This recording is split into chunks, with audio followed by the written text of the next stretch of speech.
who you are or how you are. It's an important distinction, and that's going to be the topic of this episode of Qi Life.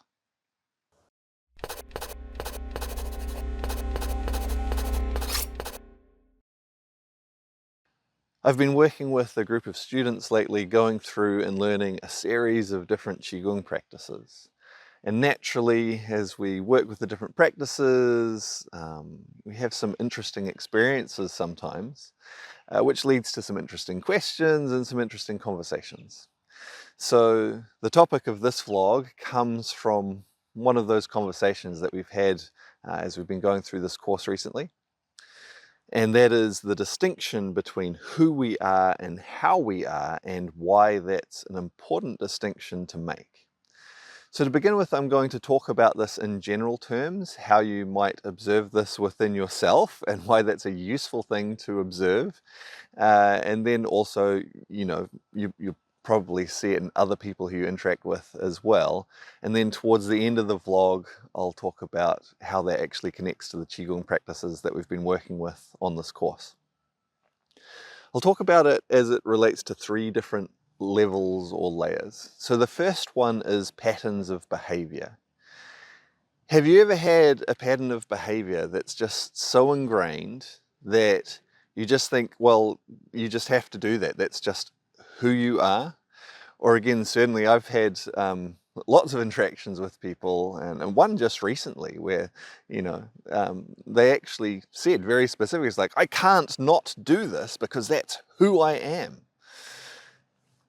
And, maybe that wouldn't be such a problem if it was a healthy pattern of behavior, but sometimes people think of this with patterns of behavior that are not healthy, that are not serving them, are not leading them towards, what they want in life, and maybe actually doing them a lot of harm. And they think it's who they are. This is a really important distinction to make. Your behaviors are not who you are.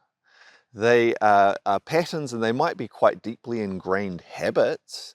They might even be behaviors where you don't think there's an alternative behavior. You're not aware of it, but it's not who you are. If you think those behaviors are who you are, they're going to be very difficult to change. When you recognize that it's how you are, it's a reflection of how you are in that moment.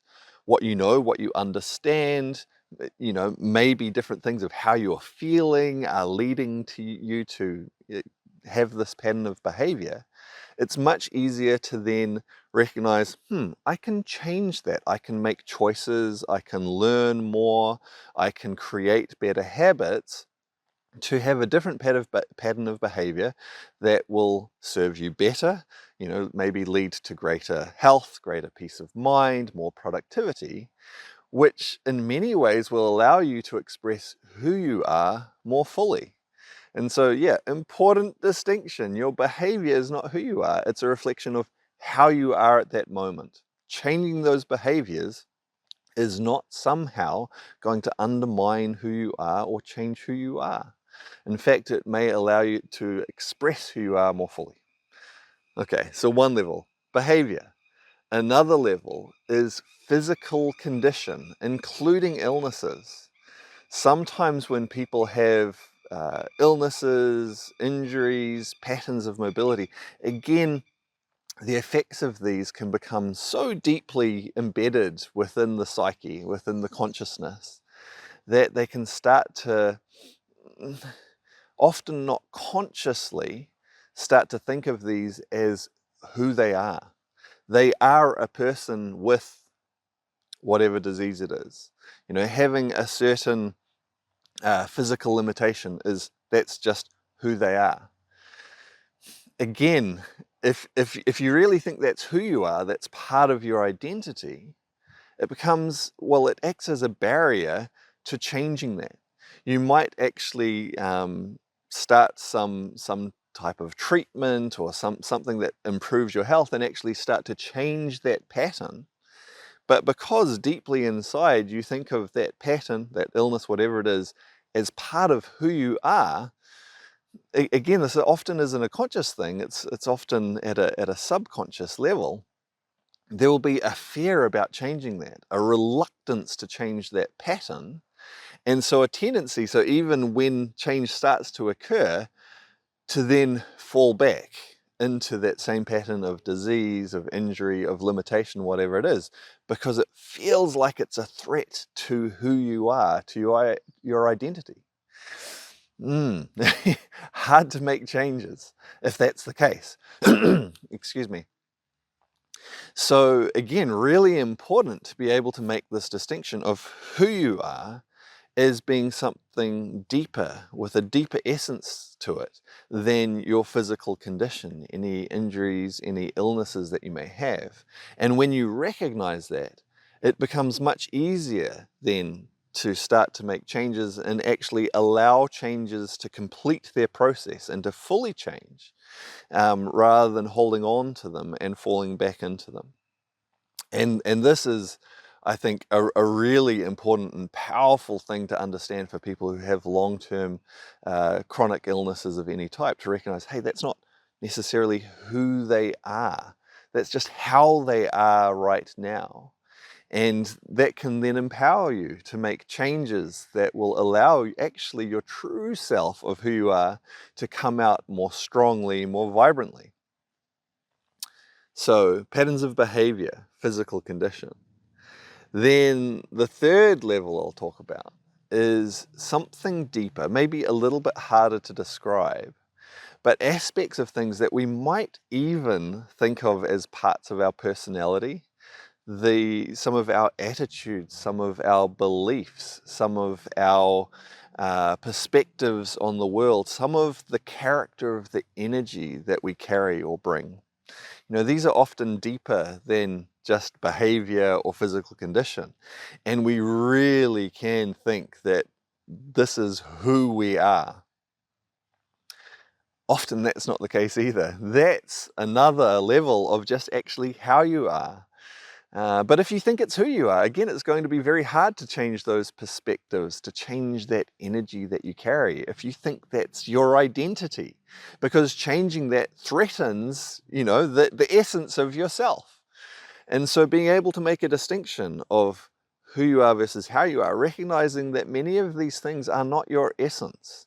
They're just how you are at this moment. And it may be how you have been for a long time, maybe even your whole life.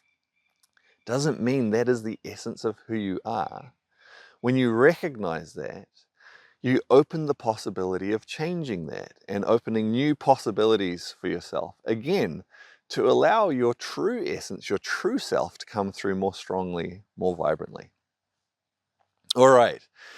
So maybe you can recognize that within yourself, or most people, again, it might take some contemplation, some inner reflection, but to recognize some things that you've actually identified with as part of who you are that aren't who you are, they're how you are. That can be a powerful thing to help you to actually change some of those things, if you would like to. There's lots of patterns of behavior and physical conditions and aspects of, attitudes and perspectives that maybe we're perfectly happy with. That's fine.